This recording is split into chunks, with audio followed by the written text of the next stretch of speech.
If you want to be successful in sales, there are things that you need to do. If you manage a team, you have to have things in place for your team to get them prepared, to get them set up so that they don't hurt themselves, they don't hurt you, they don't hurt your bottom line.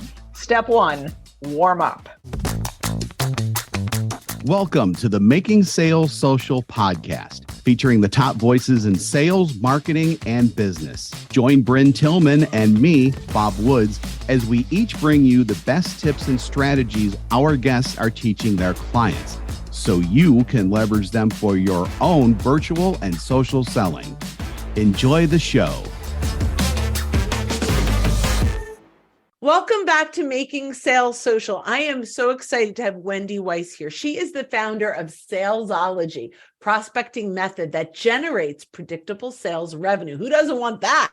She's an author, speaker, sales trainer, and sales coach, and is recognized as a leading authority on lead generation, new business development, and sales.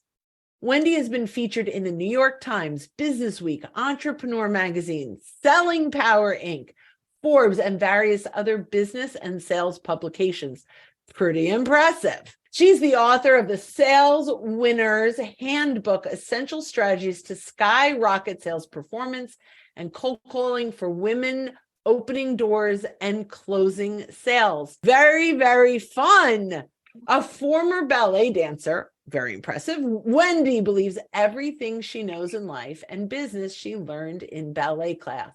For warm-ups to rehearsals, she shows her clients how to perform at their best and close all the sales they need. Oh, are you in for a treat? Welcome, Wendy Weiss. Well, thank you for inviting me, Bryn Tillman. Thrilled to have you here. And I've got a couple of questions that I'm really excited for you to share the answers with the audience. But before I jump into that, we ask all of our guests one question.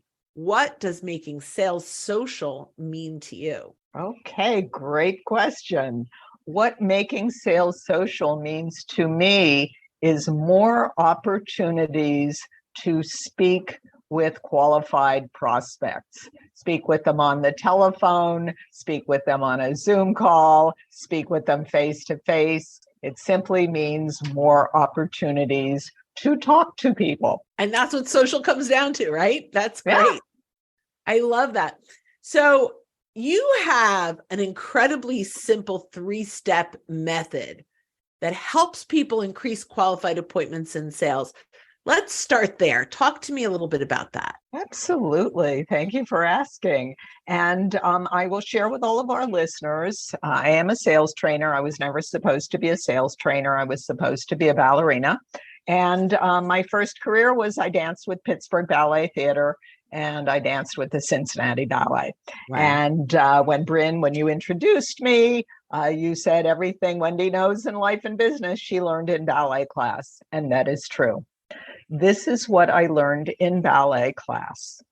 First, step one, if you are a dancer, you don't just run out on stage and start dancing. You need to warm up, because if you don't warm up, if you don't get set up to do what you need to do, you risk having a career-ending injury. If you want to be successful in sales, there are things that you need to do. If you manage a team, you have to have things in place for your team to get them prepared, to get them set up so that they don't hurt themselves, they don't hurt you, they don't hurt your bottom line. Step one, warm up. Great. Step two, if you're a ballet dancer and you have a concert coming up, you don't just run out on stage and start dancing. You have been rehearsing for months. Elite athletes do the same thing. They don't just run out on the field and play the game. They practice. Yeah. So if you want to be successful in sales, you need to practice. You need to learn your craft. You know, Bryn, I am on a mission to stamp out the myth of the born salesperson. There's this myth that somehow there are these people out there and they are born knowing what to do and knowing what to say. It's a myth. It's not true. Yeah. So step one, warm up so you don't hurt yourself, don't hurt your bottom line. Step two, rehearse, learn your craft. Yeah. Step three, then and only then is the time to perform. The problem is that most people just jump to the performance, and that's why it doesn't work. When you warm up, you are prepared. When you rehearse, you get automatic muscle memory. That is what enables performance. That's what enables execution. That is the Salesology 3-step model. Warm up, rehearse, perform. I love that. And something you just said there about muscle memory is outstanding, because what I've learned is, I can now show up because I guess I've warmed up and rehearsed so many times and probably rehearsed live, which was not real smart, but it's been a long time, that it is muscle memory now. And I've been doing this for over a decade. So, right. And I look at that and I'm like, wow, unfortunately, a lot of my rehearsal was live on stage, and that's not a great way to do it, but that was a very long time ago. I think I would have been successful faster had I followed these rules. So I want to ask you the warm up, the stretching right before, what does that look like in sales? Is that research? Is it like, what does warming up mean when it comes to sales? Warming up, great question. Thank you for asking that. Warming up when it comes to sales. First, clear definition of the target. What is the description of an ideal prospect for you in your market with your offering? And this needs to be concrete. It needs to be objective, not subjective. It needs to be, what are the concrete facts that describe an ideal prospect for you? Maybe it's by industry. Maybe they need to be in a certain geographic location. What's the title of the person that's going to buy from you or hire you? Those kind of concrete things that will define who you're looking for. Next, you need a clear definition of the process. What are the steps that you are going to take? From how are you going to introduce yourself to a new prospect? What happens on that first conversation? How do you move them through your sales funnel? How do you ask for the sale? Those are all process questions. 3, what's your message? You need to have a very clear definition of the message. If you think about it, each and every person that's listening to this podcast today, each and every one of you, you have a unique story to tell. Your business is the only business in the world. You have your clients, you've been able to help them however you've helped them. That's a unique story. It's a unique differentiator. So how are you going to tell your story? So these are the components of a warm-up for sales. Clear definition of the target, clear definition of the process, clear definition of the message. That's amazing. Okay, so then let's keep going on that. Step 2, rehearsal. What does that look like? Rehearsal. Anna Pavlova was one of the great Russian ballerinas of the late 19th and early 20th century. She danced with the Imperial Russian Ballet and Ballet Diaghilev, and she was the first ballerina to tour the world with her own company. Now, here's the thing. Anna Pavlova trained for 8 years at the Imperial Russian Ballet School before she ever joined the Imperial Russian Ballet. It takes 8 to 10 years to train a ballet dancer. And if she hadn't done that, she would never have done any of the things that she did in her life. So every single sales professional, you might be very talented. That in and of itself is not enough to make you successful. You may have hired someone that's really talented. That in and of itself is not enough to make you successful. Sales professionals need to learn their craft. And the really good news here is it will not take you 8 to 10 years. You can become very efficient and effective at prospecting, at setting up qualified appointments in a matter of weeks. Learning to sell, take someone through the entire sales process takes you a little bit longer, but it is a learnable skill. So, okay, how much of the rehearsal are you doing on your own, and how much should you be doing this with an accountability partner? That's an interesting question. I would not use an accountability partner, I would use a coach. Mm, I would work with somebody that knows how to sell. sure. So Tony Robbins said it. He said, find somebody that knows how to do what you want to do and do whatever it is that they do. I love that. That's what it is. And it's so interesting to me, Bryn, and maybe you experience this with your clients. We work with a lot of clients that seem to think they need to create it all. Right. And you don't, because there is somebody that has been there before you that knows how to do it. And the simplest way to become successful at sales is to find somebody, a mentor, a coach. You know, if you don't have somebody at your company that's going to help you, go outside and find somebody that knows what they're doing and follow what they are doing. You know, in ballet, we get very good at following directions. You go to a ballet class every day and the teacher tells you what to do because the teacher has done it. And you do what the teacher says. And you know what? If you go take a ballet class every day, because that's what we do every day for 8 to 10 years, you're going to end up being a ballet dancer. Right. If you have a mentor, a coach, somebody that you are following and you do what they say and you do what they do and they are successful and you're doing all the same things, you're going to be successful too. That's how it works. I'm going to throw out there, because what you just said, I think, is really important. And I'm not sure that coaches are vetted this way. One of the things, my promise to my clients is that I practice what I teach. So I am not doing things that I'm not asking them to do things that I have not succeeded at before. If there's something they want to do where I failed, I would say, look, I'm not the best person for this. This is what happened. So I love that. So I'm just going to push out there, when you are looking for that sales coach, make sure they're not just a great sounding coach, but to your point, Wendy, that they have absolutely experienced, done it, failed, and gotten over it, and know the objections that are out there and know the challenges. So I think that really is important to do that kind of vetting. So thank you for sharing that. Like you, I practice what I teach. We teach prospecting, and we've built the entire. Looking to up your LinkedIn game? The Social Sales Link team has you covered with our LinkedIn Sales Accelerator, a guided social selling program that includes training, coaching, and so much more. Visit socialsaleslink.com/in for more details. Again, that's socialsaleslink.com/in. For business by talking to people on the telephone. Yeah, that's something you do that I don't do at all. And well, not at all, but when we get there, I definitely want to have this conversation.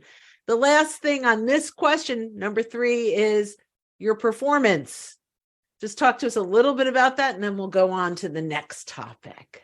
Absolutely. You know, people, since I just said that we built the entire business by talking to people on the telephone, and I know lots of times people are very uncomfortable talking to strangers on the telephone. And to me, that's an awful lot like stage fright. And I have been there. You know, you're waiting in the wings, you're waiting for your cue, and your heart is pounding and your palms are sweaty and you think you are going to throw up. And then you hear your music and you get out on stage and you dance. Well, what enables you to do that when you're so scared? Well, you've warmed up, so you're really prepared. You've rehearsed. You have automatic muscle memory. That's what enables execution.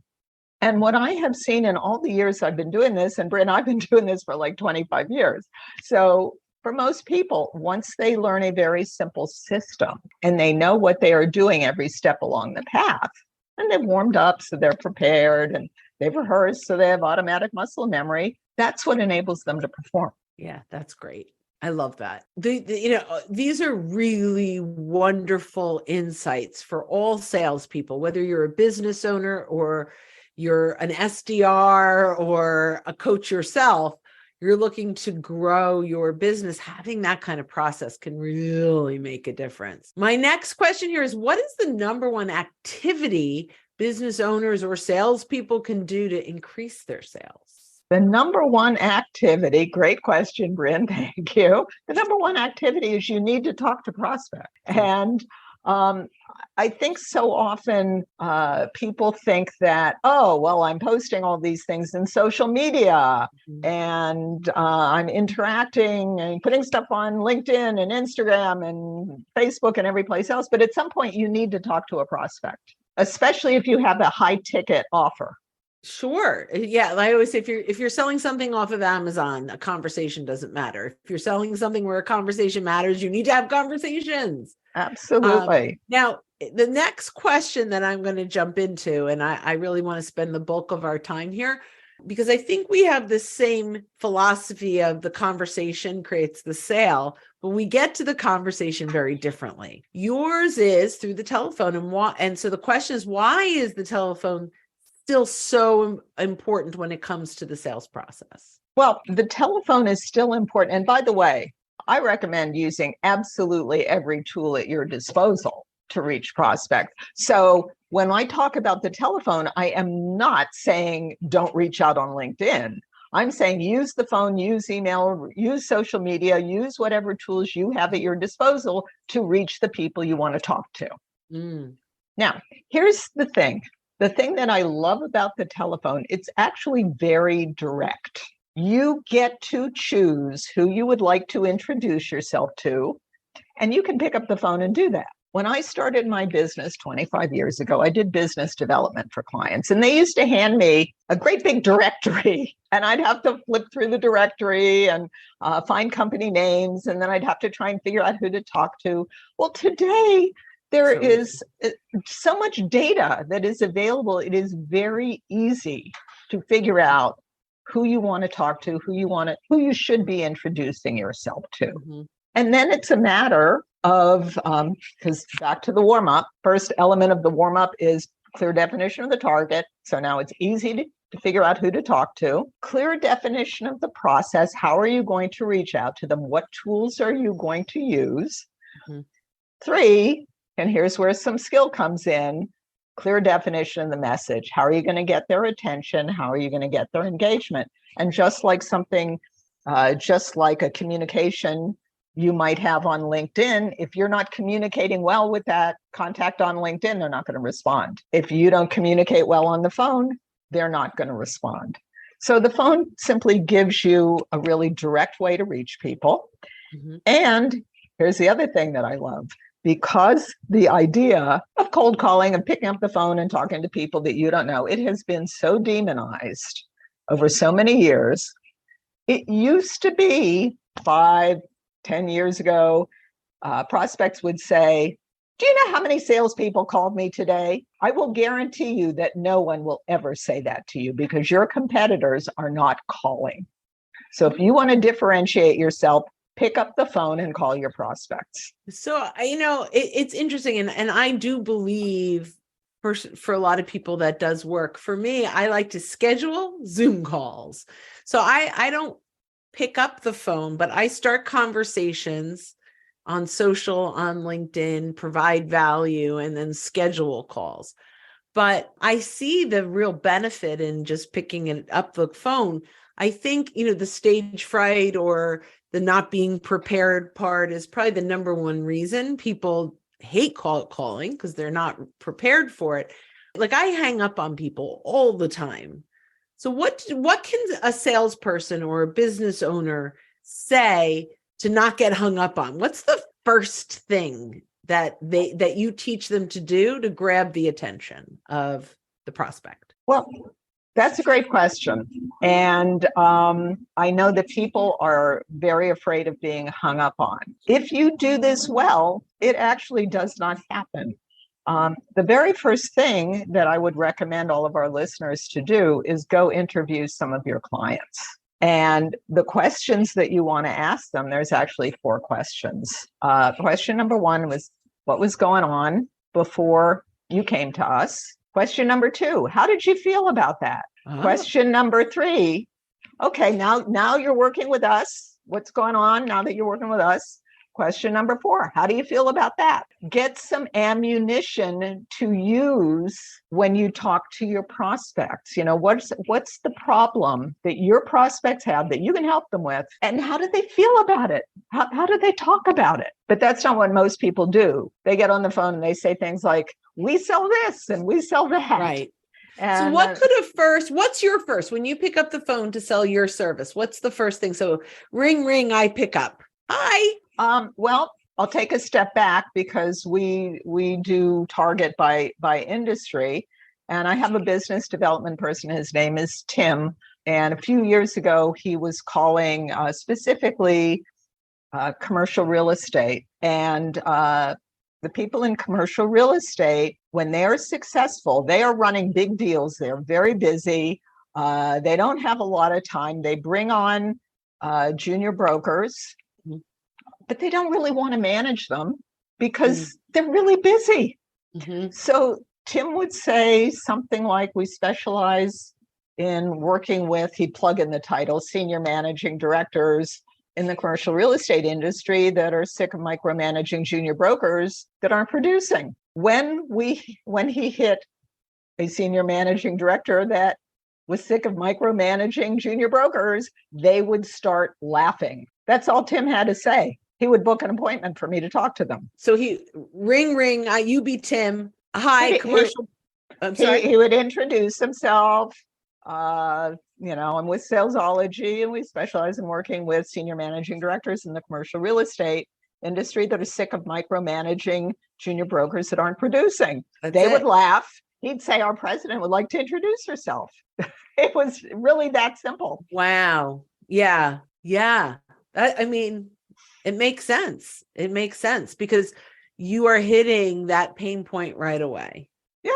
Yeah. Now, would I use that introduction if I was talking to a sales manager whose sole responsibility was managing a sales team? No, because they have other issues. But in that particular instance, I happen to know, I work with a lot of people in this industry. They're really busy guys. Most of them are men, some women, but all of them are very busy, and they're running really big deals worth tens of thousands, if not hundreds of thousands of dollars in their pocket. And they don't really want to supervise somebody that doesn't know what they're doing. Yeah, I think the key there and I think this kind of brings us back to the warm up is you've got to make sure you're going after the right people, that you know your message, that you understand why your clients bought from you and how they felt, and you use that immediately in that call. So I think that's excellent insight. I thank you, Wendy. So I can't believe how fast this went. You've brought some really great insights for our listeners, and I appreciate it so much. Tell people how they can get in touch with you. Absolutely. Well, first of all, I invite all of you to listen to my podcast, which is Salesology Conversations with Sales Leaders. So wherever you get your podcasts, you can listen to Conversations with Sales Leaders. I also have a gift for all of our listeners. Every time we do a podcast, we release one every Monday, every week.